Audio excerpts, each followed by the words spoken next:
buenas tardes tengan todos ustedes. Hoy continuamos con la serie de conferencias nacionales con motivo del festejo de la Academia Mexicana de Derecho Juan Velázquez, que hemos venido organizando toda nuestra academia, tanto nacionales como internacionales, y hoy tenemos el gusto de tener un miembro distinguido del capítulo Nayarit, un hombre muy brillante que ha luchado muchísimo por los derechos indígenas, y este foro ha sido muy prolijo en ese tema. Te quiero decir, maestro Maximino Muñoz, porque estás tú, estuvo Jesús Herrera, que es el director de Defensorías Públicas en Oaxaca y pues ya disertó. Estuvo por ahí un joven que está con él muy talentoso, que estuvo becado en Estados Unidos y está muy preparado en el tema y han hecho una gran labor en el tema de intérpretes, en el tema de justicia indígena. Va a estar también el presidente de la primer sala de justicia indígena en América Latina, que es en la sala de Oaxaca.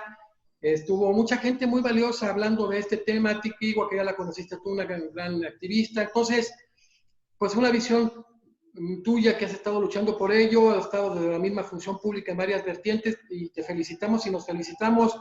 Querido maestro Maximino Muñoz, felicidades. Qué bueno que estás en la fiesta de la academia, en tu fiesta, porque tú eres miembro de la academia, amigo.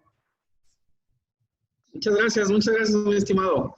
Un honor estar aquí esta tarde con ustedes, compartiendo un poquito de la experiencia, de los trabajos que hemos desempeñado a lo largo de nuestra carrera, y para mí es un honor saludarles a todas y a todos. No, y que tú hiciste historia, o sea, el primer ombudsperson, el que está indígena, que has trabajado, que te has preparado en un altísimo nivel. Ahorita van a ver tu preparación y tu desempeño y el ejercicio de excelencia. Nos da mucho orgullo que estés en nuestra organización, querido maestro. Fíjate que, pues obviamente es muy amplio también tu currículum, como cada uno de los disertantes que ha venido pasando. Tenemos el orgullo de tener, aparte de los mejores conferencistas de México y de Europa y América Latina, están una gama impresionante. Estamos muy contentos, estamos viéndonos también en toda América Latina, en España, en Italia y próximamente en Alemania, y eso nos da mucho gusto. Pues bueno, Maximino Muñoz es experto en Derecho de los Pueblos Indígenas, Derechos Humanos y Cooperación Internacional por la Universidad Carlos III de Madrid, España. Es presidente actualmente de la Comisión de Defensa de los Derechos Humanos para el Estado de Nayarit. Fue agente del Ministerio Público del Fuero Común, especializado en asuntos indígenas. Fíjense qué interesante todas las vertientes que hemos tenido. Fue defensor público federal, miembro de la Red Iberoamericana de Expertos en Derechos de los Pueblos Indígenas y miembro del Consejo Directivo del capítulo Nayarit de la Academia Mexicana de Derecho. Mi querido Maximino, de nuevo, bienvenido, y hoy abordaremos el tema, el derecho a la reparación por injusticias históricas hacia los pueblos indígenas en México. Y vamos a iniciar porque el tema es muy interesante y se ha vinculado mucho con todo lo que hemos abordado de justicia indígena. Dinos, Maximino Muñoz, ¿cómo ha sido la lucha por el reconocimiento a los derechos de los pueblos indígenas en México a lo largo de la historia? Bien, pues esta lucha, como algunas personas que están dentro del medio lo conocen o saben, pues está marcada desde sus orígenes de manera violenta. Todos sabemos por la historia universal, por la historia de México, cómo desde la época de la conquista los pueblos indígenas fueron despojados, fueron violentados, no solo en sus derechos, sino en sus posesiones, en sus tierras, en sus territorios, en su misma identidad. Entonces, la lucha por este reconocimiento, yo lo digo, está marcado por sangre, por una aportación de sangre que hicieron los pueblos en su momento.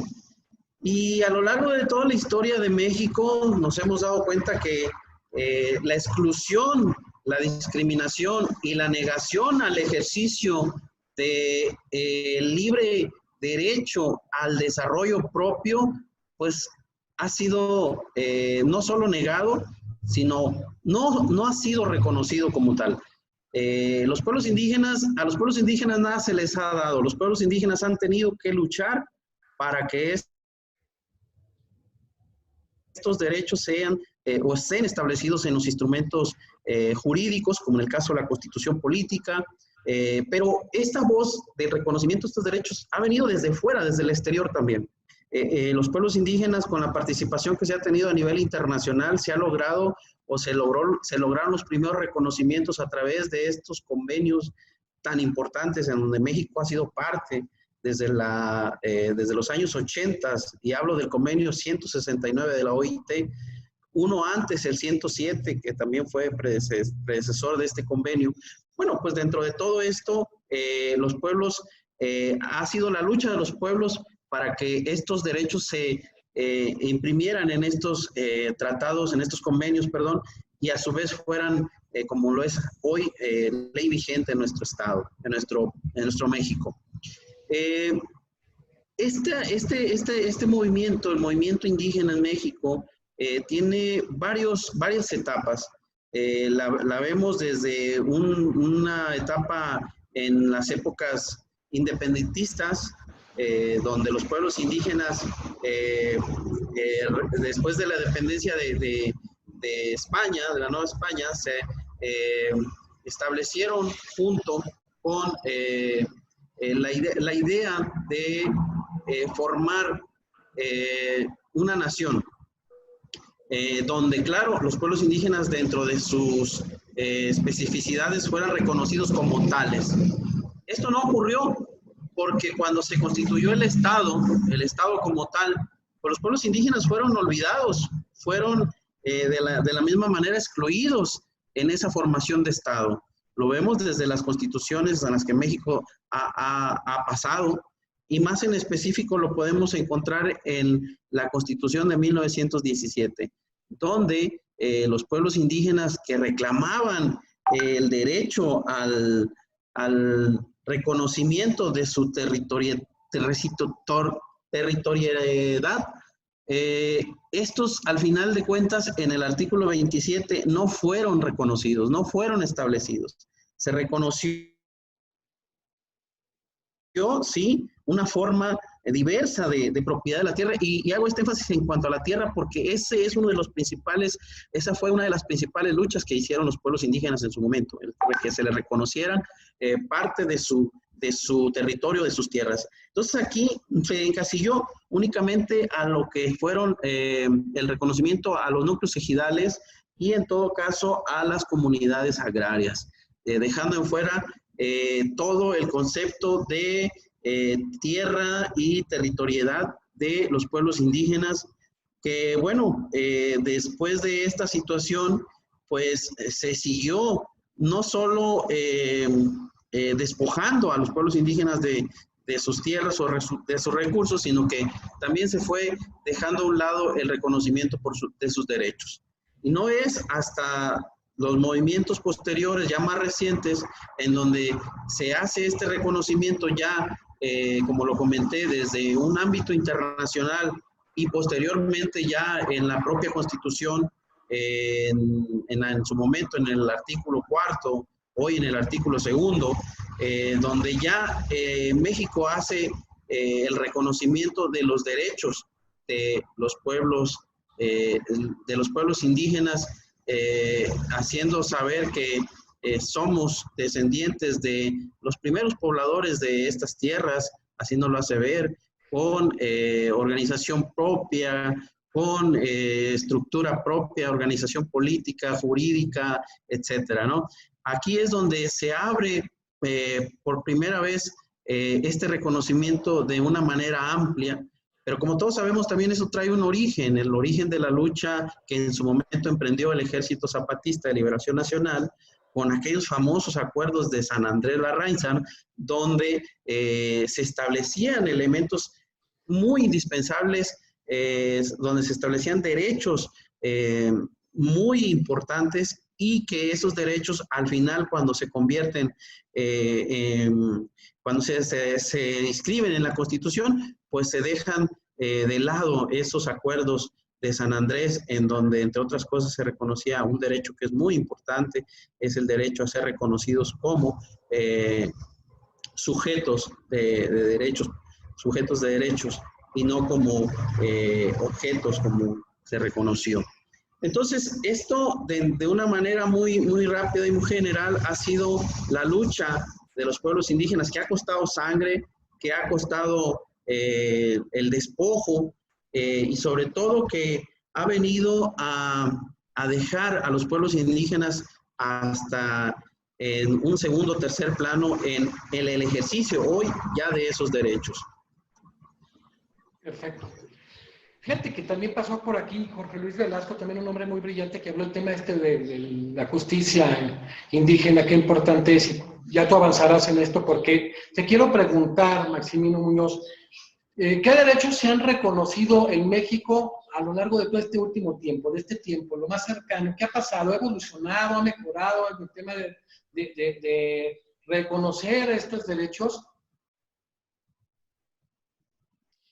Bueno, como lo comento,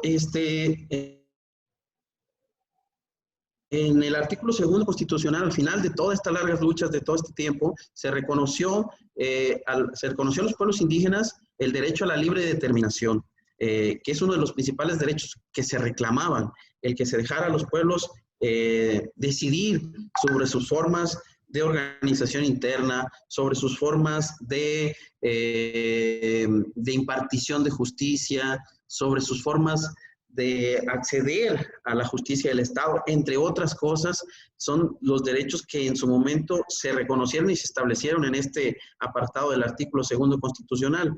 Aquí es muy importante hacer ver que dentro de todo este catálogo de derechos, pues todo fue muy bonito, fue un catálogo muy bonito en donde se creía que con esto los pueblos indígenas ya estaban en otra situación. Sin embargo, eso no ocurrió porque al final la Constitución fue muy amplia, no se reglamentó este artículo 2, por tanto dejó grandes vacíos jurídicos, sobre todo en temas elementales como este del derecho a la consulta, que es un tema que todavía en el país, que todavía a estas alturas no se ha reglamentado, todavía se carece de una reglamentación al derecho de la consulta como base principal y fundamental de otros derechos. Se dice en la Constitución que todo proyecto que afecte a las comunidades, toda política pública, todo aquello que vaya en beneficio o que todo aquel proyecto que se pretenda construir o toda aquella ley tiene que pasar por un proceso de consulta. Sin embargo, estas consultas no se hacen con los principales lineamientos o principales principios que establece en un momento dado el convenio 169 de la Organización Internacional del Trabajo, donde entre otras cosas nos establece que tienen que ser consultas de manera pacífica, consultas que se tienen que hacer en la lengua de los pueblos indígenas, que tienen que hacer una consulta previamente informada para que los pueblos puedan poder decidir, tomar decisiones, y que en su momento las consultas no son para que den un sí a este tipo de proyectos o a este tipo de leyes, en su caso, que se lleguen a hacer, sino que tienen el derecho los pueblos de negarse a no autorizar o a decidir finalmente que no aceptan este tipo de consultas. Esto ha venido a afectar mucho, incluso a dividir, porque aquellos proyectos a gran escala que se han establecido en los pueblos, en las comunidades, en los territorios indígenas, pues vienen en su momento a dividir a la población, vienen a afectar la estructura organizativa porque las grandes empresas, las transnacionales o el mismo gobierno buscan siempre en todo momento convencer a los pueblos sin darles las herramientas necesarias para que ellos bien informados puedan tomar la decisión. Entonces, entre otros derechos como a la consulta, el derecho al acceso, por ejemplo, de la justicia a los pueblos, que es un derecho de los más elementales, que hasta la fecha todavía se carece en los juzgados, en los procedimientos jurídicos, se carece de traductores en lenguas indígenas, se carece de defensores en lenguas indígenas. Entonces, este derecho, a pesar de que se consagró en el artículo 2 hace ya algunos años, todavía en la realidad no es no es un derecho que se ejerza con plenitud. Es decir, todavía esta parte de los derechos elementales de los pueblos indígenas, pues está ahí reconocido, pero en la realidad o en un ejercicio práctico, pues se carece de elementos para que se pueda ejercer. Lo vemos en todas estas violaciones que se dan al debido proceso, cuando al final de cuentas se llevan procesos contra personas de pueblos y comunidades indígenas, pues uno de los principales derechos que se violentan es el no contar con defensores y traductores en estos procesos. Y así nos podemos ir revisando cada uno de estos derechos y nos damos cuenta de que si bien pues están ahí en la Constitución, están reconocidos, pero se carece de procesos para el ejercicio pleno de estos derechos ya en la realidad. Perfecto, perfecto. Fíjate que ha sido extraordinario conocer este tema. Te comentaba porque te voy a ir avanzando, Maximino. Vamos a hacer luego una mesa de análisis contigo, que eres experto y que, bueno, eres el ombudsperson de Nayarit, que has llegado a varios cargos por tu talento, por esta lucha incesante. Vamos a invitar en esa mesa al actual presidente de la primera y única sala constitucional, que es el magistrado Luis Enrique Cordero Aguilar, a un juez que es de los más talentosos del país, que es pues precisamente en Oaxaca, Jorge Luis Velasco, al director de Defensorías Públicas, que han hecho un gran trabajo en el tema de los defensores y de los intérpretes, Jesús Herrera, y a un hombre que está de la mano ahí con Jesús Herrera, que ha trabajado muy bien, que se preparó en la UNAM y en Estados Unidos, Eduardo Ezequiel. Y vamos a ir a Tiquihua, y vamos a hacer una mesa muy valiosa, muy nutrida, sobre todo este tema de justicia indígena, que es un tema que ha llamado mucho la atención en todo este foro y que le vamos a dar continuidad, mi querido Maximino, con expertos como tú y como todos los que hemos mencionado. ¿Te parece? Bueno, no, pues encantado, la verdad que sí sería muy importante conocer los diferentes puntos de vista. Déjame decirte así rapidito, yo fui defensor público federal en lengua indígena por más de 10 años dentro del Poder Judicial Federal. Y me tocó llevar asuntos muy relevantes, incluso un asunto ante la Corte, que fue una sentencia relevante. Y bueno, ha sido muy pausado el avance que se ha tenido en este tema del reconocimiento de estos derechos y sobre todo del ejercicio. Luego, en una oportunidad, y qué bueno que lo comentas, podemos sentarnos incluso a platicar de esta sentencia relevante de la Corte. Sí, a mí me va a gustar mucho porque eso es lo que hace la sala indígena, o sea, es ver esa legitimación que debe tener la justicia, que no eso subsume a la justicia ordinaria, a la justicia indígena, sino que corre paralelamente y que también estaría Jaime Verdín, que ha estado muy dentro del sistema interamericano, porque acaba de salir en febrero una sentencia contra el Estado argentino donde paralelamente se abordó de manera independiente, de manera autónoma, con base al 26 de desarrollo progresivo, el tema del derecho al medio ambiente sano en cuanto a indígenas, a la identidad, a los alimentos, al agua potable, y que vamos a hacer una gran mesa, que yo creo que le vamos a destinar unas 2 horas a ver cómo lo hacemos, va a ser muy rica, con grandes talentos que son parte de la Academia Mexicana de Derecho. Felicidades. Bueno, Maximino, para seguir con esto que está muy emocionante, muy valioso, ¿cuáles han sido las injusticias por las que han pasado los pueblos indígenas de México?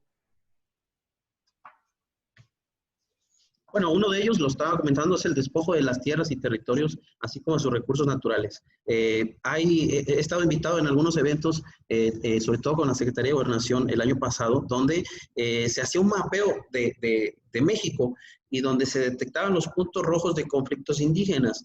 Nada más aquí en mi estado, por ejemplo, tenemos tres puntos. Se puede decir que rojos porque todavía no son asuntos concluidos.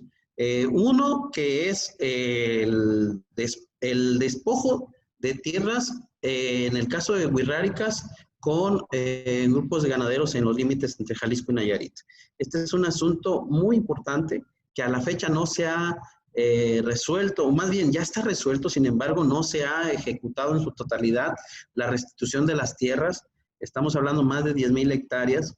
Y los pueblos huirráricas tienen aproximadamente ya más de casi los 2 años peleando porque esta restitución les sea entregada.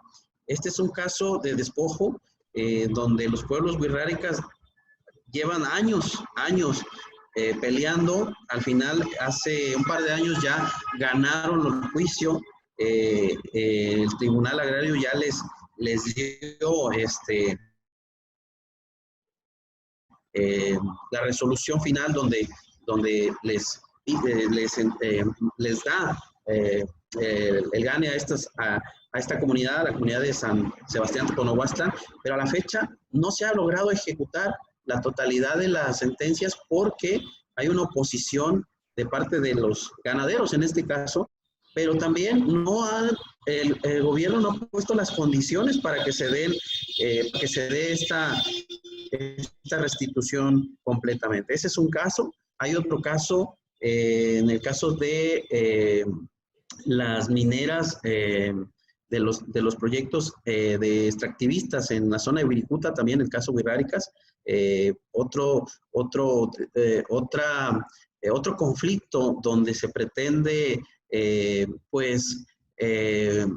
quitar o donde se pretenden llevar a cabo proyectos mineros en zonas reconocidas y protegidas, en zonas sagradas en esta parte de San Luis Potosí, en el caso Wirikuta. Otro lo tenemos aquí en Nayarit también, que hace algunos años se estaba luchando muy duramente por la construcción de la presa Las Cruces.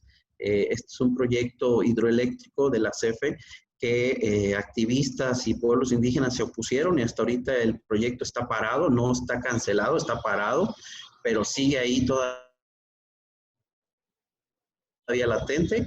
Y por otro lado tenemos también el tema de proyectos turísticos en una zona sagrada también, aquí en el caso de Jaramara, otro proyecto que amenaza estas zonas o estos recursos de los pueblos indígenas. Y así me puedo ir nombrando los proyectos extractivistas, en el caso del acueducto de la tribu Yaquis, los hermanos Yaquis, y cuántos de estos conflictos no se han llevado tanto a los terrenos legales como a los terrenos políticos en cuanto al activismo que se ha hecho de los pueblos indígenas que han sido asesinados por estas luchas. Aquí en Nayarit tenemos el caso de un hermano Wirrárica, Margarito, un defensor precisamente de estos territorios indígenas que fue asesinado hace más de un año. Hasta ahorita las autoridades todavía no han esclarecido el motivo de su asesinato. Se cree o se tiene la idea de que pues parte del activismo que él desempeñaba pues lo llevó a que pudieran haberlo privado de la vida por esos motivos. Sin embargo, esta ha sido parte de muchas injusticias que han sufrido los pueblos indígenas, que siguen padeciendo, pero hay una que me gustaría decirla, comentarla, que ha sido, es como mi percepción, porque ustedes sabrán que yo soy parte de una comunidad indígena, mi origen es indígena, y vengo de una comunidad donde creo yo que una de las injusticias que creo que se ha dado es sobre la aplicación o la intromisión de estas instituciones que se crearon a partir de la década de los 40 con la idea de asimilación, con políticas de asimilación de los pueblos, con la idea de que los pueblos indígenas dejaran de ser pueblos y se convirtieran o se homogenizaran a la población de México, y se buscaba que estas políticas impidieran el desarrollo propio de los pueblos. Yo así lo concibo, así lo veo, por este tipo de políticas paternalistas del Estado, en donde, para mi opinión, vino a despojar la capacidad de desarrollo propio de los pueblos indígenas. Vino en un momento dado a hacer que los pueblos indígenas incluso perdieran esa forma de reacción ante estas imposiciones de políticas públicas. Entonces, esa es una percepción muy personal. En su momento, creo yo, una institución que lejos de venir a apoyar, de venir a buscar el desarrollo pleno de los pueblos, hizo incapaces de crecer, incapaces, como lo vuelvo a decir, incluso hasta de reaccionar a la imposición de estas medidas. Una de ellas, una de esas instituciones que se creó con esa finalidad en su momento fue el Instituto Nacional Indigenista, que luego cambió a Comisión para el Desarrollo de Pueblos Indígenas y que actualmente es el Instituto Nacional de Pueblos Indígenas. Bueno, esta institución, desde mi opinión, que estuvo a lo largo de más de 50 años atendiendo el tema indígena, el problema indígena, como lo decían los antropólogos en su momento, etnólogos, vino a hacer mucho daño, vino a penetrar en las comunidades y a desarmarlos, a cortar esos lazos de colectividad que permitieran la organización o el crecimiento con una visión propia de los pueblos. Para mí, este tipo de políticas vinieron a hacer más dependientes a los pueblos indígenas de estas políticas y a quitarles esa capacidad de lucha, esa capacidad de reacción, como lo vuelvo a comentar. Entonces, esto para mí ha sido una de las injusticias más actuales, porque habremos de ver que los derechos de los pueblos se reconocieron ya en esas épocas. En ese tiempo ya no era una ignorancia del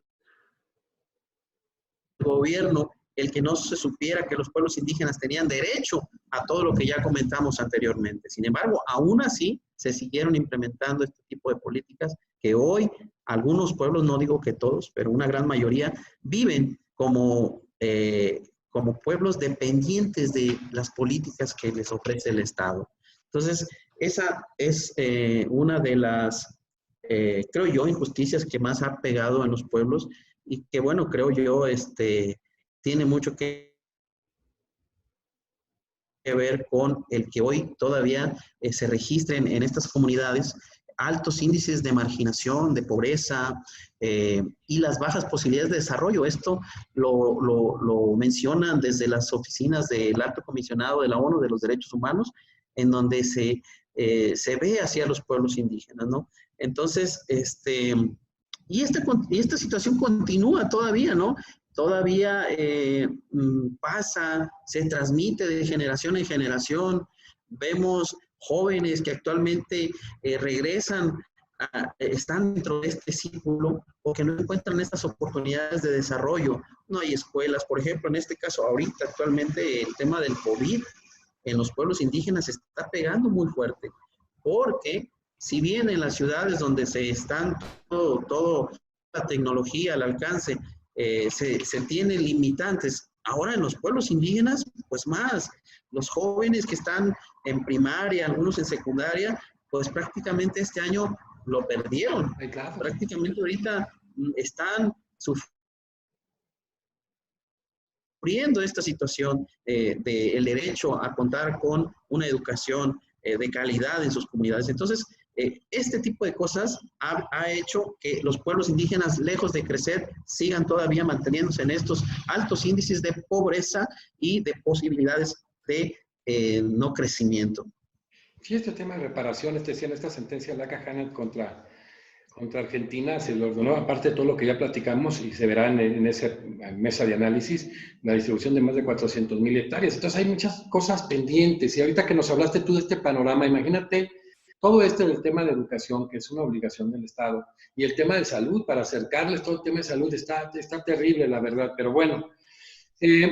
Maximino, estos pueblos tienen derecho, los pueblos indígenas de México, a la reparación por esas injusticias. Está claro, ¿no? Ya avanzaste en este tema. Sí, mira, hay algo muy importante aquí que quiero contextualizar. Hubo un reconocimiento a este derecho por parte de la ONU en la Declaración de las Naciones Unidas sobre los Derechos de los Pueblos Indígenas. En el 2007, esta declaración se da en el seno de la ONU y no viene otra cosa más que a tocar estos temas, estos puntos tan importantes. Esta declaración, habremos de recordar que tardaron más de 20 años en que se declarara. Muchas fueron las comisiones, las delegaciones de pueblo a los foros ante la ONU para poder ver hecha realidad esta declaración. Y en esta, si tienen la oportunidad por ahí de revisarla, hay una parte muy importante dentro del preámbulo de esta declaración donde establece precisamente este reconocimiento a este hecho de que los pueblos indígenas en su momento fueron o sufrieron injusticias históricas. A partir de aquí se reconoce este derecho que tienen los pueblos. Y más o menos lo puedo leer para que en un momento dado pudieran conocerlos. Dice que los pueblos indígenas han sufrido injusticias históricas como resultado, entre otras cosas, de la colonización y la enajenación de sus tierras, territorios y recursos, lo que ha impedido ejercer en particular su derecho al desarrollo de conformidad con sus propias necesidades e intereses. Esto es algo muy importante. Ya está haciendo mención del derecho que tienen los pueblos indígenas a pedir una reparación por estas injusticias. Lo puedes repetir. Sin embargo, esta declaración, por todo lo que conlleva, o todo lo que puede conllevar el hecho de pedir las reparaciones para un Estado, ¿te imaginas todo lo que conllevaría al Estado mexicano hacer Maximino, se cortó un proceso de reparación? Se cortó un poquitito. Se me hace muy importante ese tema. ¿Podemos regresar? Que lo vuelvas a establecer, porque es un tema muy importante. Claro, por supuesto. Lo que yo hago mención es que desde el 2007 ya se reconoce a nivel internacional el derecho de los pueblos a la reparación por injusticias históricas, por todo aquello que fueron, de lo que fueron objetos desde la colonia, y donde sus tierras, sus territorios y sus recursos fueron enajenados, les quitaron eso. Entonces, se hace este reconocimiento aquí, lo dice la ONU en este preámbulo, que está preocupado por esa situación en que los pueblos han vivido esa injusticia, esa carga, esa injusticia histórica, y que todo ello ha impedido el desarrollo propio de las comunidades, el desarrollo conforme a los intereses y a las necesidades de los pueblos. Y aquí voy a lo siguiente. Sí, efectivamente, todo esto que ya hablamos de los derechos, de todo lo que tienen los pueblos, pues no son otra cosa más que imposiciones. No se ha permitido a la fecha que los pueblos indígenas, fíjate, primero utilicen su propio sistema de justicia. Porque en muchos de los pueblos, los sistemas propios de justicia tienen que estar supeditados a lo que diga el Ministerio Público, lo que diga un juez. No tienen realmente una verdadera libertad o autonomía para poder ellos en su momento aplicar su propio sistema de justicia. No lo digo que no generalizo, pero en la mayoría de los pueblos. Hoy se está luchando por eso. Hoy se está buscando a través del litigio estratégico que se reconozca ese ejercicio de las comunidades, de las autoridades. Por otro lado, el derecho más elemental y del cual se parte todo, el derecho a la libre determinación. Es un derecho que todavía no es una realidad. Todavía en México principalmente no pueden los pueblos indígenas ejercer este derecho a esta libre determinación. Y como consecuencia, pues todo lo demás son imposiciones y no han permitido que los pueblos ejerzan un verdadero desarrollo propio de los pueblos. Te puedo poner muchos ejemplos, yo que los he vivido desde mi comunidad. Cómo llegan programas, planes hacia las comunidades y la mayoría fracasan. ¿Por qué fracasan? Fracasan por algo muy importante, porque no fueron consultados, porque no son proyectos que la misma comunidad haya pedido. Me acuerdo un caso así rapidito que en mi comunidad un día llevaron y les pusieron baños, como baños públicos, esos baños que se usan a veces en eventos grandes, masivos, unos baños de plástico. Se los llevaron a las comunidades para que ahí hicieran sus necesidades. ¿Te imaginas cuánto dinero se gastó ahí? La gente lo botó en 2x3, no les sirvió para nada o los usaron en otras cosas. Pero, ¿en qué idea cabería de alguien que ni siquiera tiene conocimiento de lo que se vive en una comunidad, llevar un proyecto de esta naturaleza? Y hay muchos, y te puedo contar más, ¿no? Entonces, esto, o estas imposiciones desde el Estado, siempre han sido con una visión diferente a la de los pueblos, con una visión de personas que no han estado siquiera en una comunidad. Y yo te lo vuelvo y te lo digo, hasta ahorita los pueblos indígenas han tenido todo este abandono de no otorgarse o de que no se le otorgue el verdadero mando de su desarrollo. Lo vemos en este tipo incluso en las instituciones, como ya lo comenté, estas que son meramente asistencialistas, no han podido ni han permitido que los pueblos indígenas recobren esa libertad de buscar su propio desarrollo.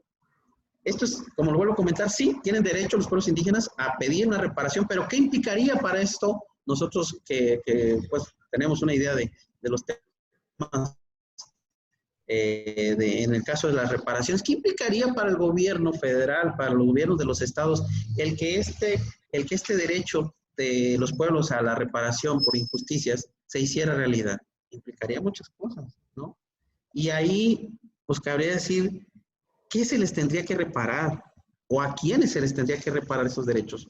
Sería algo, pues, no lo quiero pensar así, pero sería algo muy difícil de llevar a cabo para un gobierno. Que si de por sí, ahorita, no pueden con algunas situaciones en las comunidades, ahora te imaginas un proceso de reparación de esta magnitud. Sí, es cierto. Maximino, ya ampliaste, ya tocaste este tema y tocas fibras, fíjate, o sea, porque se habla mucho, viene mucho el discurso y queda en eso, ¿no? Queda en eso, en mero discurso en muchas ocasiones, de qué sirve la norma si la realidad, pues, nada más esto es una proclama, una declamación, pero ya analizándolo a profundidad, para Maximino Muñoz, experto en este tema, proveniendo de una comunidad indígena, con toda esta gran formación que tienes desde hoy la comisión, que vaya a verlo, no lo entiende la gente, cuál es la esencia de las comisiones. Vienen con Hans Harta en la Constitución de 1809 en Suecia, para una función de defensa social de la Constitución y el Estado de Derecho, y aquí lo queremos con una judicial. Se ha hecho mucho, quiero decirte que en ese sentido se ha hecho mucho y vale la pena. Esta sala platicarás ese día el magistrado presidente de la Sala de Justicia Indígena, y creo que ese avance, este foro va a ser muy bueno por lo que todos ustedes saben y que permea en todo el país, lo bueno que se ha hecho en Nayarit, lo bueno que se ha hecho en Oaxaca. O sea, eso es importantísimo porque tenemos tantas comunidades indígenas que realmente no han sido ni siquiera respetadas, no digamos que han sido tutelados sus derechos en doble fuente, esa tutela judicial efectiva en doble fuente, que es una farsa y que se está fallando los estándares internacionales, como tú ya dijiste, del Sistema Interamericano de Derechos Humanos. Pero vamos no a idealizar, vamos a aterrizar. ¿Qué sería para ti, Maximino? ¿Cuáles serían las reparaciones a las que se tienen derecho estos pueblos indígenas? Ya avanzaste un poco, pero ¿cuáles serían? ¿Cómo lo concretarías? Bueno, las reparaciones por los efectos, bueno, ya hablamos de que sí hubo injusticias históricas, sí las hay, están incluso documentadas, pero esas injusticias todavía subsisten al día de hoy. En su momento quizás no había las leyes, quizás pudieran argumentar que todavía en ese tiempo se valía, ¿no? El apoderamiento de los territorios, etcétera. Pero vaya, esas injusticias todavía a la fecha siguen subsistiendo porque los pueblos indígenas, como lo comenté hace un momento, siguen siendo todavía excluidos siguen siendo todavía, viviendo en una desigualdad enorme. No nomás pueblos indígenas, también puedo hablar de los afromexicanos hoy. Sí.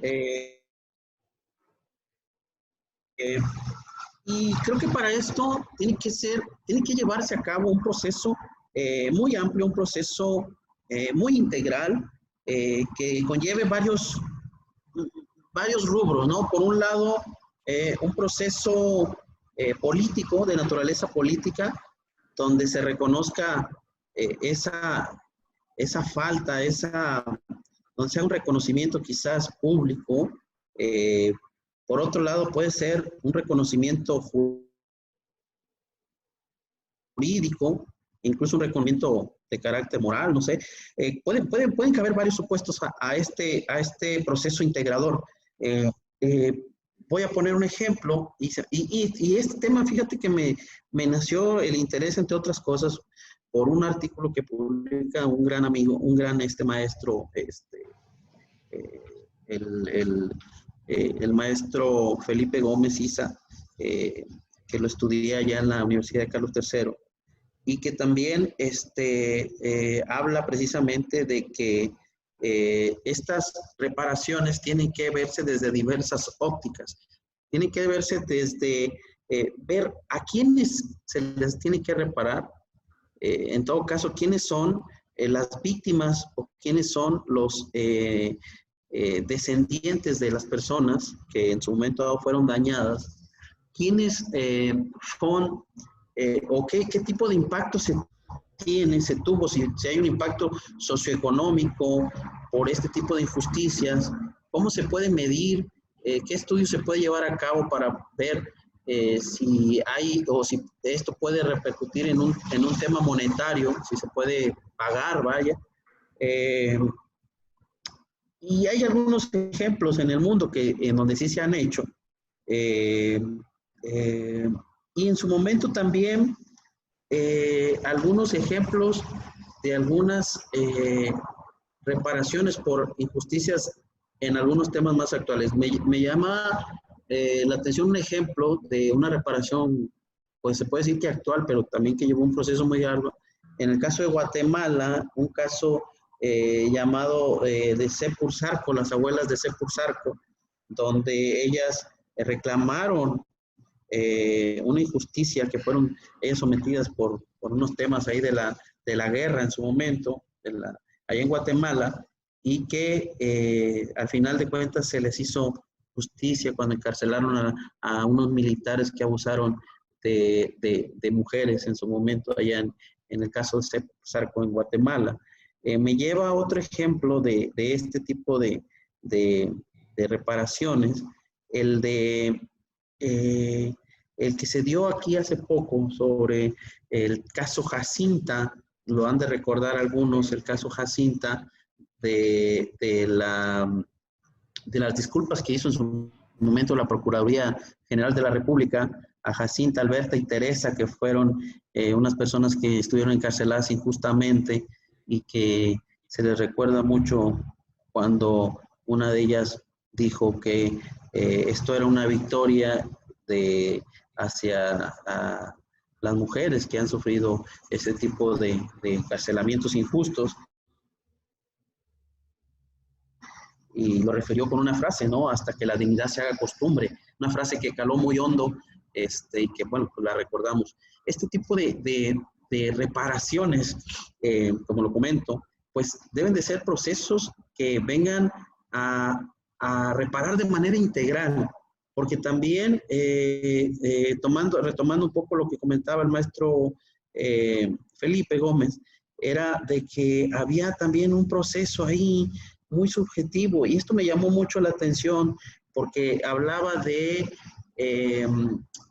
que el impacto de estas injusticias también pega en las generaciones, y habló acerca del trauma intergeneracional, de cómo impacta en las comunidades o en las personas que sufrieron violaciones, cómo impacta un tema de trauma.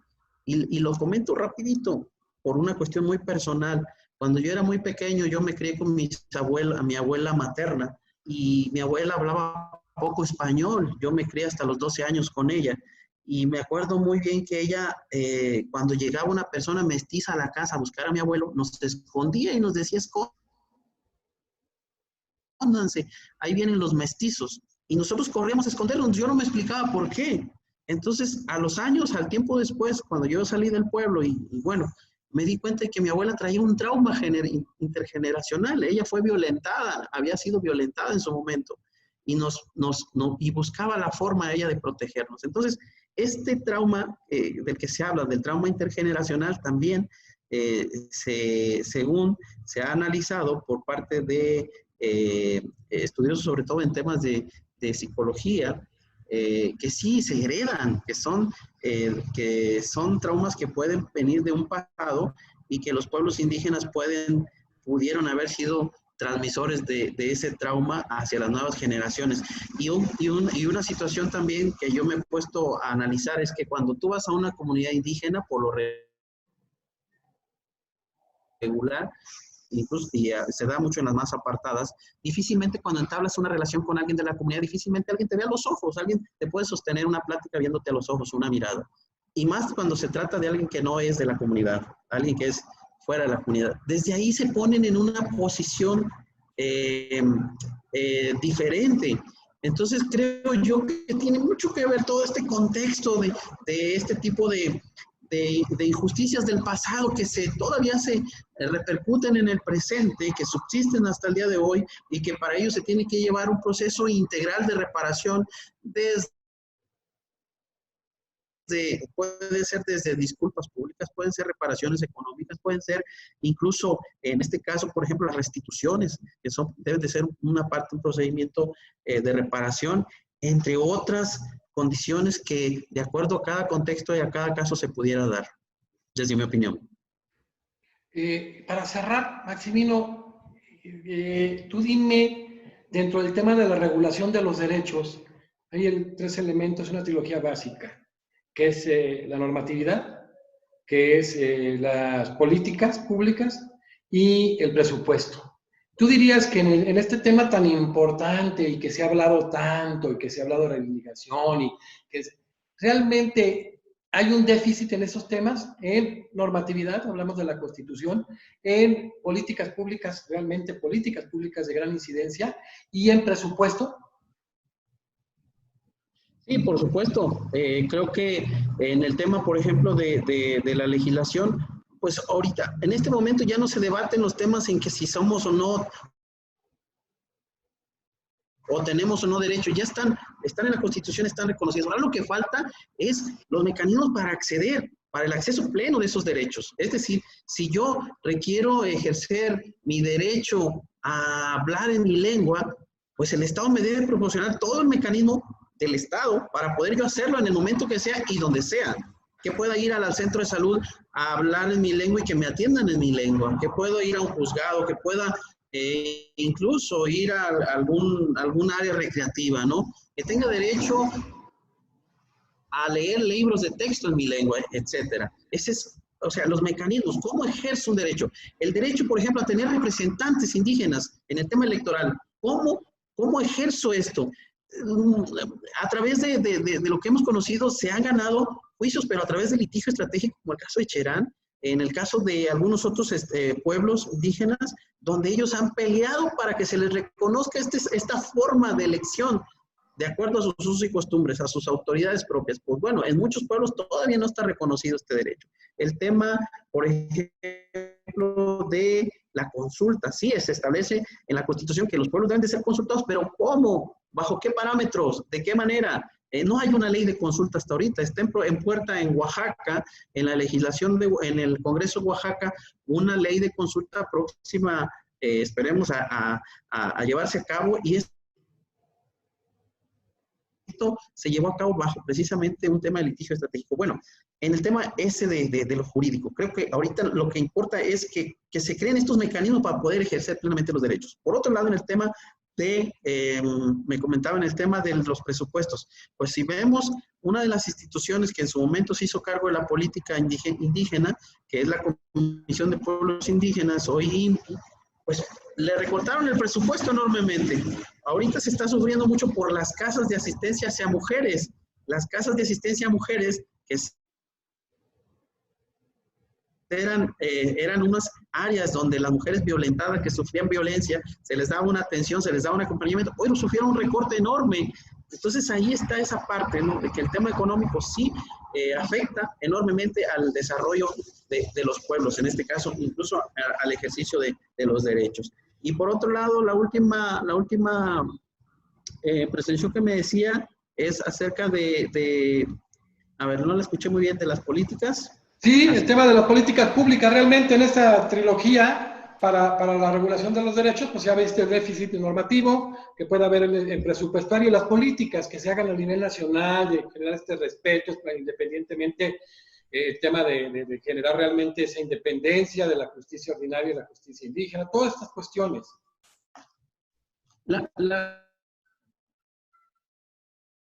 El tema de las políticas públicas tiene que ir acorde al tema de la consulta. Esto tiene que ir de la mano. ¿Qué quieren los pueblos indígenas? ¿Qué necesitan para ejercer el derecho al libre desarrollo o al desarrollo propio desde los pueblos? Estas políticas tienen que ir diseñadas por los pueblos, desde los pueblos, para que en su momento los pueblos puedan adoptar esas políticas y no sean un fracaso más de tantas que se han impuesto. Yo creo que desde ahí tenemos que partir hacia una nueva forma de entender lo que quieren los pueblos indígenas bajo los temas de consulta, bajo este tema del derecho. Fíjate, perfecto, fíjate que fue muy orientador todo esto. De hecho, el sistema interamericano, la jurisprudencia de la Corte Interamericana se ha metido en un sinnúmero de artículos muy importantes de la Convención Americana sobre Derechos Humanos. Y eso que tú precisas en el tema de esta personalidad jurídica, lo aborda con el base al artículo 3º de la Convención, donde establece el derecho a la personalidad jurídica de la comunidad y del indígena como individuo. Entonces, eso es muy importante, sobre todo entender hoy en día cómo en temas, por ejemplo, se metió en el tema del derecho a la vida, por las masacres, la muerte de líderes indígenas, todo este tema en el artículo 4, en el artículo 5, pues imagínate toda esta violencia hacia indígenas, violaciones, cosas terribles que se han dado, la tortura que se ha dado en muchos casos que hemos visto, el tema de cómo se violenta el debido proceso de ley con base al artículo 8, es decir, que debe existir precisamente un intérprete, debe existir una justicia verdaderamente indígena integral, independiente, que sea respetada, reconocida en el ámbito competencial. Todo esto se ha abordado, la protección a la familia, a la niñez indígena, el derecho precisamente a la circulación, que hemos visto muchas veces violaciones con base al 21, al 22, perdón, el 21, al tema propietario, ¿no? Que es tan importante, eso que tú ya lo abordaste, y a los derechos políticos. Tan es así que, por ejemplo, platicando con Rodolfo Vigo, un extraordinario, uno de los mejores en la argumentación jurídica del mundo, junto con Atienza, en su momento en un asunto muy importante en el Tribunal Electoral en Oaxaca, se vio si existían violaciones en resoluciones. Y el puro hecho, como tú lo dijiste muy atinadamente, de que no fuera en lengua indígena, constituía una violación al debido proceso de ley. Entonces, vamos a dejar abierto este tema. Terminó nuestro tiempo, mi querido Maximino, como siempre es un gusto. ¿Sabes el aprecio que te tengo, amigo? La empatía que siempre hemos tenido durante muchos años y que me dio muchísimo gusto que te convirtieras precisamente en el primer ombudsperson, en el primer ombudsman, ese ombudsman que es aquel que representa, o sea, si lo vemos desde el manejo etimológico, que representa a otra persona, a otro hombre, que es un hombre muy importante, ya decíamos nosotros, en el tema de la defensa social del Estado de Derecho, y que esté un hombre como tú con tu perfil, tu preparación, pero sobre todo con tu cosmovisión, o sea, eso es importantísimo, como se da ese tema de la cosmovisión, y que podamos generar, y que es un hecho, ya nos comprometimos a generar esa mesa con tantas vertientes diferentes. Alguien con la visión interamericana, tú con la visión desde Ministerio Público, desde la formación como un Ministerio Público Federal, como ombudsman, que esté el presidente del Tribunal de Justicia Indígena, la primera que existe, el defensor, el director de Defensorías Públicas de Oaxaca. O sea, esto le va a dar una gama que va a ser histórico. Y voy a buscar la manera de que ingresemos a gente muy conocedora en el tema, tanto de Guatemala como de Bolivia, de Paraguay, con la Sala Constitucional que también es, y de Colombia. Vamos a hacer una macromesa que tenemos que hacer que dure, vamos a ver el diseño 2-3 horas, porque esto va a ser riquísimo y creo que va a ser como lo que ha sido este congreso que ha generado la Academia Mexicana de Derecho Histórico para América Latina, ¿Por qué? Porque está formado por muchísimos mexicanos, pero muchísimos latinoamericanos y europeos que estamos integrados en la academia. Así es de que gracias por estar en la fiesta de la academia, en tu fiesta. Hombre, al contrario, muchísimas gracias por invitarme. Yo me siento muy honrado, muy contento. Y sí, por supuesto, queda abierta la invitación a seguir peleando, a seguir hablando de estos temas que nos interesan bastante y sobre todo que tengamos siempre este contacto. La verdad, yo me siento muy honrado y muy contento por tu invitación. Muchas gracias, mi querido amigo. Gracias, amigo. Fíjate que hoy cerramos esta presentación del maestro Maximino Muñoz, actual ombudsman de Ombudsperson de Nayarit, un hombre que ha luchado por estas causas desde cualquier trinchera. Yo le tengo mucho cariño, ya lo sabe, y mucho respeto, y que pues hoy nos abordó un tema muy importante que se ha complementado con todo lo que se ha generado en este Congreso Nacional e Internacional de Derecho de la Academia Mexicana de Derecho, con el tema el derecho a la reparación por injusticias históricas hacia los pueblos indígenas en México. Muchísimas gracias, mi querido Maximino. Gracias a todo el público de América Latina y de parte de Europa. Y bueno, a nombre de la Academia Mexicana de Derecho damos por concluida esta conferencia y continuamos pronto con la siguiente. Gracias. Hasta luego, amable.